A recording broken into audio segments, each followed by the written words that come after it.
Hey guys, it's Phil. I'm back. I am back. I am looking forward to seeing you guys tomorrow. So yeah, hopefully you're all there. Hopefully we don't all get iced over and nobody can make it. But I'm definitely looking forward to seeing you guys. I miss hanging out with you guys. So hopefully I will see you. Or when you're listening to this, I might already be there. So anyway. What I want to talk about today, we're going to talk about go-to-market approach and order life cycle. So these are they're not straightforward in terms of, nothing in omnichannel is ever straightforward, as you already know, but these are not straightforward because they don't, for you guys that are in the market already, it's not going to make a whole lot of sense because you've seen it done differently. But you will remember it, no doubt, and there are still industries that you're probably looking at where this still happens like this, where you're going to see this stuff, and it probably makes you really crazy. So, one of the big things about moving omni-channel has been the control that retailers give up along the way. If we take something really simple like shoes are a really great example. So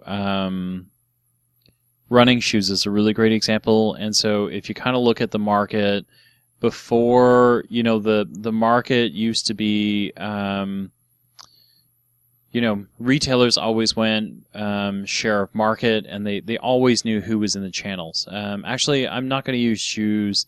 I'm going to use... I need to think of something that I can buy. I know. Okay. We're going to do shampoo. Okay? So the market used to look... Ooh, I need to draw. Come on. There we go. All right. So the market before e-commerce looked very much like a share chart. And there was kind of like a whole bunch of bars here where you would kind of see the number of shares. Sorry for the poorly drawn. These muscles only get exercise with you guys. But this is like a share of market. Exercise. And so this is one of those things where if you were in the running shoe market, it used to be, Foot Locker. I don't know if you guys are... Yeah, actually, Foot Locker's still around. Foot Locker, Champs, Sports Check, National Sports for us here in Ontario. National Sports, right? And then there's kind of like a handful of way smaller, like the Journeys of the world, Softmock to an extent, etc., etc. Okay, so the market looked like this, and if you were a shoe vendor, I should have picked something I can draw. But if you were a shoe, those are shoelaces, and I'm a Converse guy, so it's got to look like that with a little thing. Okay, so if you're a shoe vendor like Converse, opening your own store was definitely going to be a great big ixnay, because these guys would all get upset. And so your world as a vendor was, hey, Foot Locker is about 25%. I'm making up these numbers. I don't know what they are, but Foot Locker is 25% of my business. Champs is 20. Sports Check is 18. National Sports is 12. So I'm at 30, 50, 75. And then, Journeys is 10, that's 85, Softmock is 5, and then there's a whole nother miscellaneous category for 5. I think that rolls up to about 100. And so for a long time, the approach has been exactly this, is these retailers, regardless of whether they wanted to or not, or whether they planned to, they basically managed, Converse to say, hey, you've got to sell with us. And, Champs is always going to try and be better than Foot Locker, but Foot Locker is going to step ahead of them, and Foot Locker keeps an eye on Converse to make sure they're not getting preferential deals. And Converse very much managed their life like this as well, as they said, listen, I know exactly where my money is coming from.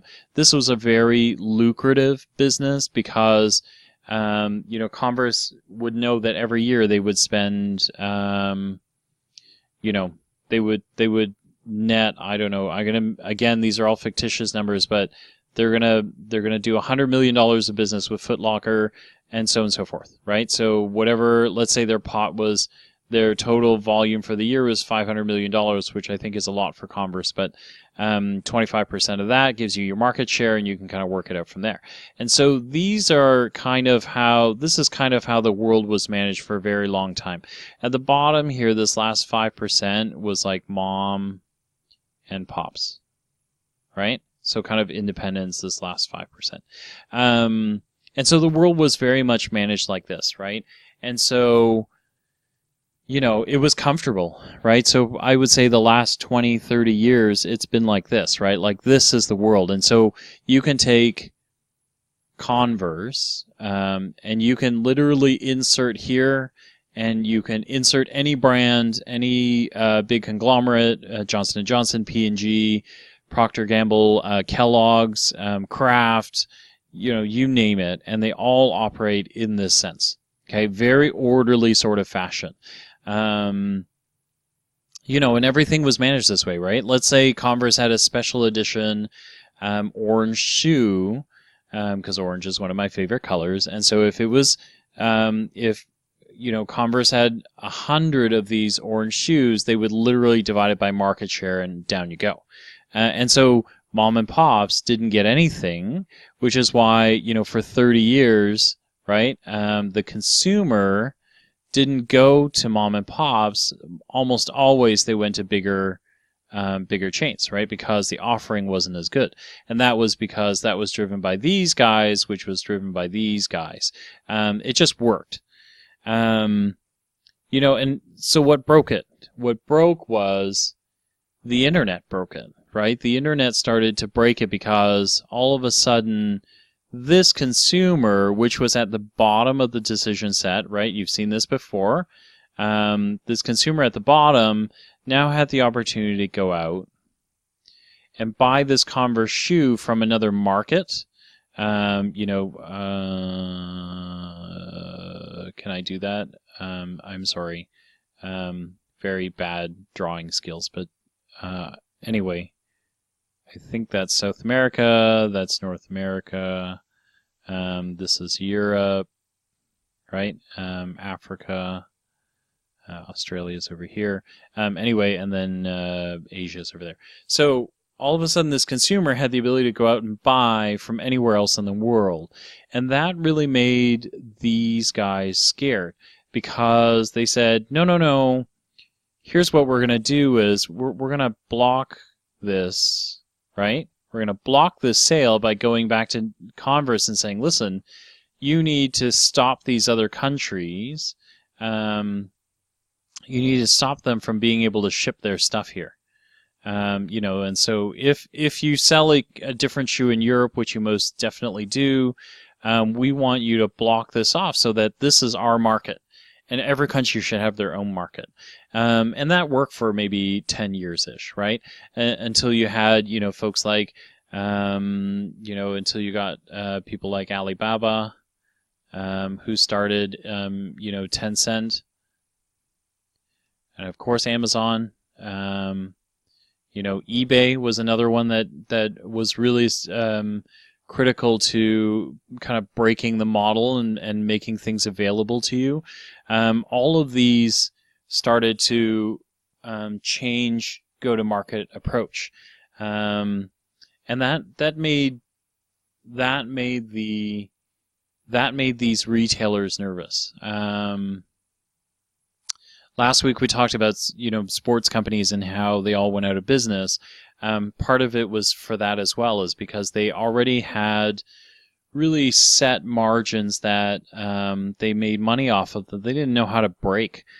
Because, guaranteed that based on currencies and everything, what was coming into the country was cheaper than what they were selling it for. And so go-to-market approach was really difficult to change because these guys all said, listen, we have a good thing going. We don't want to change that. We'd like not to do anything. Okay. Now, along the way as well as you had some brave companies who went, listen, I think the way the future is that I should be able to compete in this space for the consumer as well. And so I don't, you guys offer something a little bit different from what I offer. I should be allowed to go out and reach the consumer as well. And so these consumers all had to change their approach, right? It really had to start becoming a three-dimensional, there's another pivot axis here, because they had to be able to grow their business, to continue to evolve and take these guys into account. Okay, so the other part of this is, as retailers, what they were very focused on with consumers is they knew that, in the wallets, in your size of wallet, there are different pies, right? You have to spend money on a house or a rent. You guys all know this, right? Maybe you have a car, you've got loans, right? And that leaves you a very small pie. I think we all think this is small, and I think it gets smaller, but there's a very small pie that you're allowed to spend on. These retailers were petrified because they were very concerned about these markets cutting into their pie. And they're absolutely right. That's exactly what happened. The ones that went out of business, the ones that we talked about, part of the reason that they've gone out of business is they failed to compete for this piece of pie. It didn't get bigger. In fact, I think it got smaller, or it got more efficient, right? The consumer figured out that I don't have to spend kind of this, 100% markup on retail, or in order to make that work. I can make my pie work more. If I go to these guys, I can get more out of my pie of dollars. And so what a lot of these retailers didn't do, the unsuccessful ones all continue to compete the same way, hoping that this wouldn't turn into fruition, and they've all gone out of business, which the ones that started to succeed. So Walmart was a really great one. It seems like basic retailing, right? You've got a product for X, and your model says, these Foot Locker guys would say your model is I have to sell it for $99, which we still see, right? This is, let's see, come on, erase. Let's erase that. Sorry, guys. Okay, and this is retail, right? So if you retail for $99, and then the cost to the retailer for the shoe is really somewhere in the $30 range, maybe even less, right? So let's say, let's make this $100 because that's easy peasy math, and then the cost is $20, right? And so they're making $80 a shoe, right? And so all of these guys would hang on to these models and say, no, I must make this because I built, cost savings on top of this, right? And then you had disruptors like these guys come along. The Walmarts of the world came along, and Walmart's model, which is kind of what makes them so brilliant, is Walmart said, no, you know what? I don't want to make $80 a shoe because you guys only sell like 100 shoes a year, right, to make this profit. What I want to do is I'm going to sell this shoe for $50, right? I'm still going to make the 20, but I'm going to pocket $30, but because of the number of people that have come, I'll probably get 3 times that number. And so my profit number, this factor determines what this price is. As long as I'm outpacing this profit at the end of the year, I'm good. And so that's kind of how they would do it, right? And so you would get that. Like here, you're looking at, 100 shoes at $80, right? And here you're looking at, I made this number up, but what you would see is actually that they would get really like a 10 times growth here. And so Walmart started to undercut all of these guys and started to figure it out. So go-to-market approach has changed over the years because, and this is why you see some of these guys do things differently, right? So we talked about how one size doesn't fit all. The article that I posted this week, has a Target trying to price on desire. So if you're in store and you're there, they have a different price. If you happen to be shopping or searching for a Converse shoe, the price would be higher. Kind of like when you go to Expedia and you're looking for a flight. And so all of this is part of them trying to figure out, how do I make this, how do I expand my share of market? And how do I make my go-to-market approach a little bit different? And so you do see that. We talked about some of this stuff. If you go to Old Navy, for example, Old Navy's online sale price is different from their in-store price. You can still get it, but they carry different pricings because they're either trying to drive sales or they're broken, right? Because they've got a conventional side that's running this sort of share of market business, and then they've got an e-commerce side. So either way, go-to-market is definitely something that retailers are really grappling with. I think the things for you to think about as you get into this market, if you're interested in omnichannel, is what you bring to the market that almost no retailer has at the moment, although retailers are starting to get it. Guys like Loblaws and Walmart have been very smart to hire the right people, is they have a traditional model and they lack people who drive this axis. And so you're going to be the ones that start to think about process. You're going to start thinking about all the things that we talked about in terms of pricing, how to bring that stuff in harmony, and then how do you find systems that allow you to be able to synchronize your pricing. That's going to be a big thing moving forward. So that's kind of go to market. It's kind of a now that I've drawn it all out, it's kind of a colorful drawing, but the truth is it's not been an easy process. The other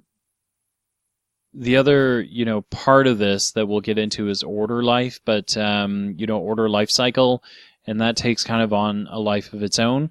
But pricing in itself and just being able to figure out how you build your how you go to your market and how you build a different approach has really been a struggle for these guys. I think the last thing I have on this is just when you think about the different ways to retail, a shopping basket approach is an interesting one. So you've got a Walmart who's lowered all their prices, but what they're after is a great big online basket. So they'd love a online or just a pure shopping basket. And this just means that when you go into Walmart, the average family spends $130. Sorry, that's not Walmart. Walmart is, oh no, that's right, $130 at Walmart, every average shop. Okay. And the reason they do that is they know you came in for the shoe, but they try and sell you socks, laces, waterproofing, all of those things at the same time. And this is called a shopping basket, right? So when you augment the shopping basket, you steal a bigger part of this pie. So that's some of the things that they've been able to do to help with being able to steal a share of pie and then also go to market slightly different. This is also why you see the experiential, right? Is because you've got the Walmarts of the world who are driving, this is that grid that I covered last time, I think a couple of weeks ago. but you've got Walmart driving it down because their individual prices are low so that they can get you to buy a ton of things. And then some of these guys, I think Champs is gone or almost gone. Sports Check is starting to do this. National Sports is hanging on for dear life. Journeys, I think, has been restructured twice. Softmock is hanging in because they've got a different approach. But, guys like Sports Check, what they've done is they've gone the other way, right? Is they have also tried to upscale your experience so that you're willing to spend, that's how you get to this spend, right? Is they put a value on this by saying, if you get experiential and you love what you do in here, or you love the experience you got, you're going to be willing to spend the money because you can't get that down here. Walmart isn't experiential. Walmart is a routine shop, which is why, when we're looking at these examples, we've got, Sports Check that's kind of doing it. The one that's really killing it is Sporting Life.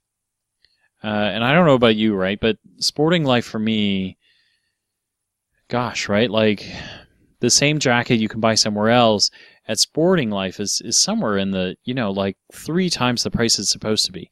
Everything at Sporting Life is expensive. But the reason for that is because when you go in there, they look after you. They truly do. They look after you. They make sure that you got the experience. They answer every question you've got. The only thing they don't do is pour you a cappuccino. And that's the other way, to start really figuring out how you go to market, is to build something unique that allows you to move this way, that drives uniqueness and cost, right? So you're up on the grid and not on the cheap side. Okay, so the other part of this is obviously order lifecycle. This seems almost boring after what we've just talked about, but incredibly important to this exercise. So there's just so many things to cover in omnichannel, because when you think of it, it's really like it's a whole new business. It is literally an arm of the business that the business never thought about. It's you made a product, you've gone to your friends, your family, everybody's buying the product, and then you started selling it at the flea market. And there are things that, when you start selling at the flea market or the farmer's market, that you never realized before. You worry about really basic things like, do I have enough stock? What will I say if somebody says they want to buy it? What's my unique proposition? What questions what they might ask me? You stress about all that stuff. Things that might catch you by surprise when you get there are things like, where do I put all this money? Is there someone to cover the booth if I got to go to the washroom? What happens if I run out of change along the way? So during the day I brought $50 in change, but what happens? And what happens if I sell out earlier or I don't sell enough? What happens if everyone says it's too expensive or there's a competitor in the marketplace? Those are the things that you learn as a retailer along the way. The problem is if you think of, 30 years of this up here, the retailer has infrastructure in play that keeps everything moving, but they don't know what infrastructure looks like for something new. So quite simply, if you think about just things like, here's the supply chain, right? So God, I have to find a different Converse shoe, right? So Converse says, hey, listen, I know how to do this. So I'm going to ship you a shipment. It's going to come straight to your warehouse. You're going to pay collect or whatever you're going to do. But I'm going to ship you a shipment. It's going to come to you, Sports Check. Okay. They're going to drop it off and then you've got the shoe. So Sport Check says, no problem. I'm skilled at this, right? I know how to do this. I know how to ship these to my 3 stores that I have.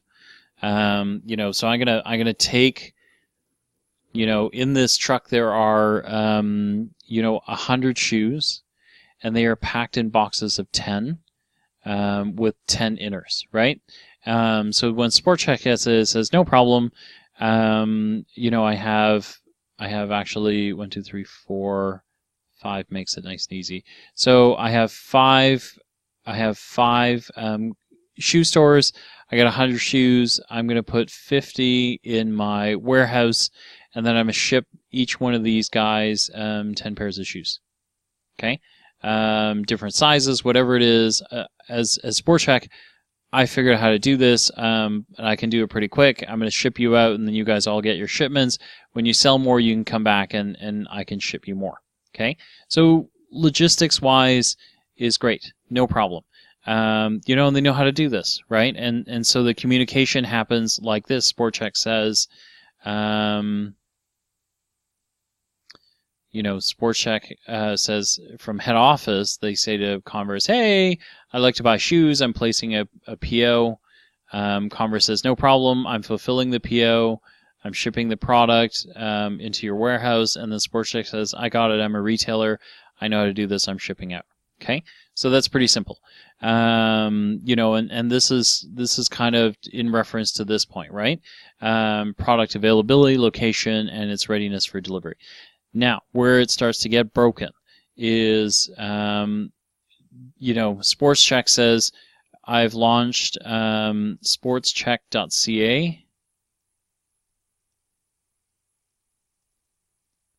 Okay, and I'm just going to, no problem. You jump on the site, you've got consumers or whatever it is, they're all going to order. But here's what happens, right, is this order comes in now, and now you've got this one order where this warehouse is used to shipping out 10s, 20s, 30s, 40s, 50s.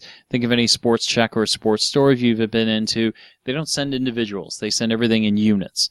And so now Sports Chek has to figure out, how do I accommodate this? Because now this becomes 49.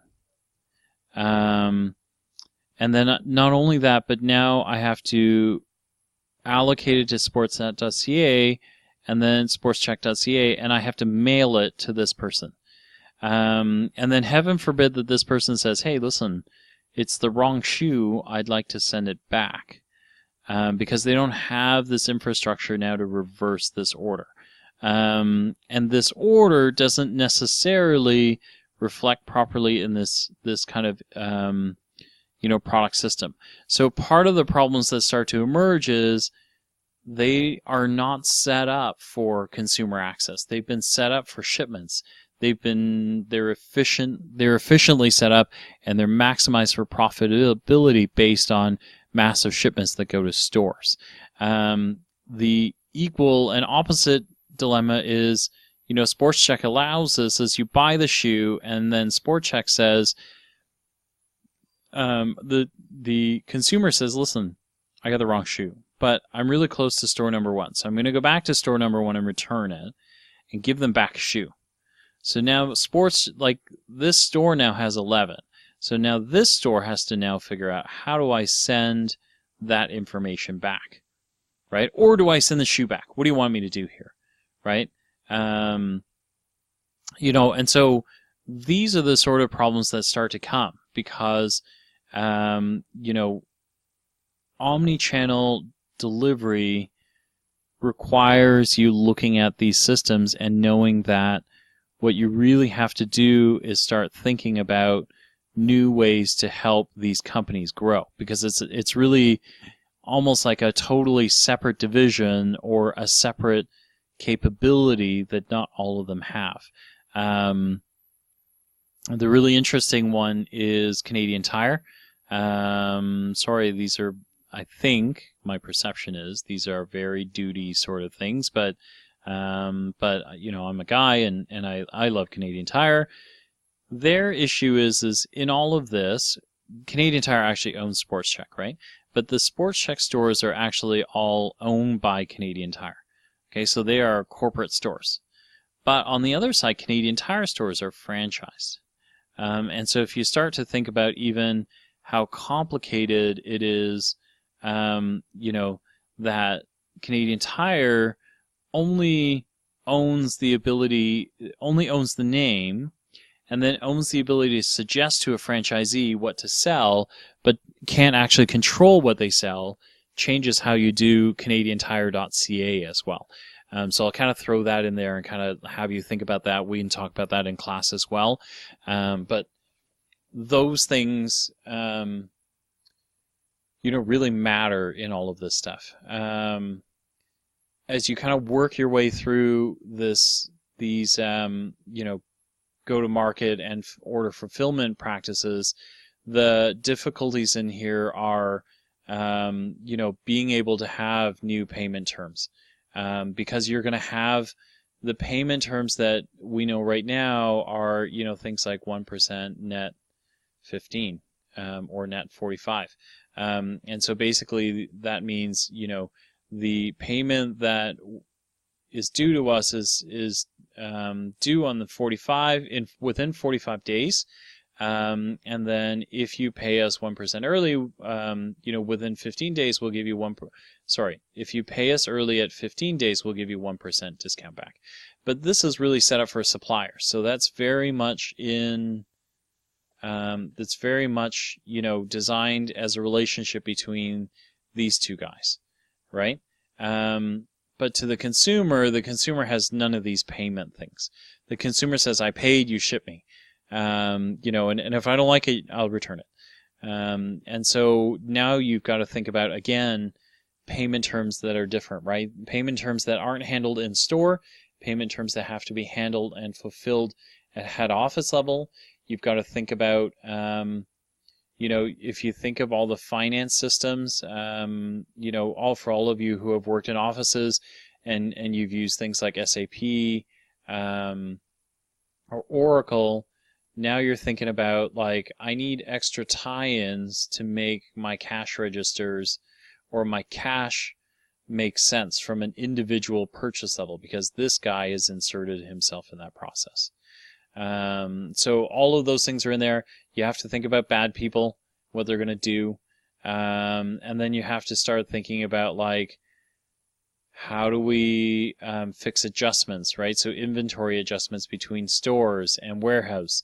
What can you claim as damages? All of those sorts of things that have kind of change, the way you go to market.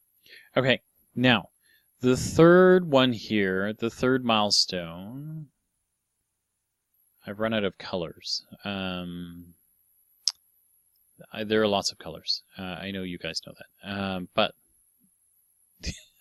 these are the colors I have, so I apologize. Okay, so the third milestone, managing the shipping process end to end, has probably spawned the most interesting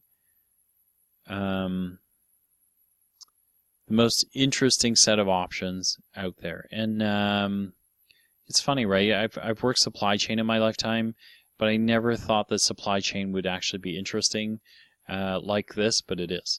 And so if I use, let's see if I can find a different color.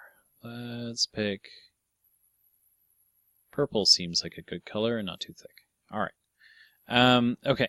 So if I use this model, this is one model here, which is, a warehouse, standard warehouse model with consumer shipping appended. Okay. So that's one model that works. And another model that, we've also seen out there is, managing shipping. SportsCheck could say, listen, this is too much for me. Here's what I'm going to do. Hey, Converse, your warehouse. So would you ship me this 50 or 49? 50. This 50. I'm going to keep supplying my guys. So I don't want to change that. But Converse, when I get an order from this consumer and they send me an order from sportscheck.ca, comes in, I'm actually not going to do this. I'm going to take this order and I'm going to send it to you. Okay, so even me, I drew that wrong already, right? But I'm going to send it to you, and then you're going to ship this order to the consumer. Drop shipping. Shopify does a lot of this, right? Theirs is a little bit different. We can talk about that too. You probably talked about this in another class already, so I do want to talk to you guys about that tomorrow. Or after, yeah, we might have talked about it after, but I do want to talk about it because I just want to make sure that we are, that I'm not overlapping for you. But, that's another way to go, is you set up some agreements between Converse and Sport Chek that say, hey, listen, if I get an order, you have to be able to ship the shoes in 24 hours. Or 48 hours, or whatever the number that's acceptable to both these parties, so that the consumer gets this, their shoe that they've ordered, in such a way that they are happy. Okay? This comes with its own inherent set of, you go back to point number 2 about payments and fraud, accounting practices. This is a different process that you also have to consider. That you have to think about how you implement this and make it work. The other things in here, right? So really tricky because service agreements are tricky. Like when does the clock start? When does it start moving? How long do you have? What happens if Converse doesn't have the shoe that the consumer wants? What is the communication there? Does it come through Converse directly to the consumer, or does it go through Sports Chek and then Sport Chek talks to the consumer? So you've got to think about all these things. This is why omnichannel is so difficult, because this is all new. It's almost like retailers being new retailers again. So all of these things are kind of a big deal. The other part that's in here is when you start thinking about this relationship. When Converse ships out the shoe on behalf of Sports Chek, what does the label or the box look like? What do I want the consumer to see? When you get a shipment from Amazon, it always has Amazon on it, even though sometimes it's not shipped from Amazon, it's shipped from somebody else. And so it's also part of the agreements you have to make and map your way through of like, what do you do here? Does Sports Chek want Sports Chek on the label? Do they care if it's Converse? What happens if this happens instead of this? Is this consumer going to be happy about it, unhappy about it? Are they going to be confused? You know what I mean? So, that sort of thing, right? So, managing all of this stuff, shipping process end to end, really starts to get complicated because you've got all of these moving pieces, to how all this stuff works. So as you get into this, if you are getting into omnichannel, these are things that you've got to really start to think about, because they're gonna start to weigh on you as an organization. The last one is a retailer's approach to returns and refunds. This one is almost aspirational because they don't really have a set or a good policy. So right now, regardless of how the scenario looks, Sports Chek has a policy that says you, the consumer, can return it to any store that you see fit. But I can tell you that stores themselves are unhappy about this because they're managing their inventory to this, kind of 10 units. When they add, 1, it's not a big deal, but when you start to add up, 5, 10, 15, the store starts to look like a warehouse and not like a store. And so how do they now facilitate, sending this stuff back? Now you need people to process it in store. You need people to process it at the warehouse. Or, does this consumer know that they can return it to Converse by reversing this order? Is that how it works? So there's kind of a lot of things here that continue to really make omnichannel a really difficult exercise. You do have, you've got some exceptions of the world. Costco is one of them. They literally have wiped it off the board because they've said, we don't care. Wherever you bought it from, however you got it from us, we don't care. You bring it back to the store and we'll make you happy every time. So you've got some things like that in here that really make it work. So all of this, all of this really kind of impacts the way you go to market, the way, your logistics work out, all of those sort of things, in order to make omnichannel come alive. And this is why it's so difficult, because each one of these is a ridiculously difficult process for small companies, let alone big companies. When you get into all of this, it's a whole ecosystem of things that you've got to sort out. Imagine the groups that are involved: customer service, marketing, sales, logistics, finance, purchasing, procurement. There's just, the list kind of goes on and on and on. So you kind of need to keep an eye on these things in order to make it work. So this is the lesson for today. Thank you for tuning in again. And then I think by the time you've heard this, I'll have seen you. So it was nice to see you. We'll keep talking. I will have the discussion forum set up shortly. I didn't want to do it yet because we weren't far enough in to really have any kind of discussions on this stuff. And I did want to talk to you guys tomorrow before we go and do this. So here's to our discussion tomorrow. Bye, guys.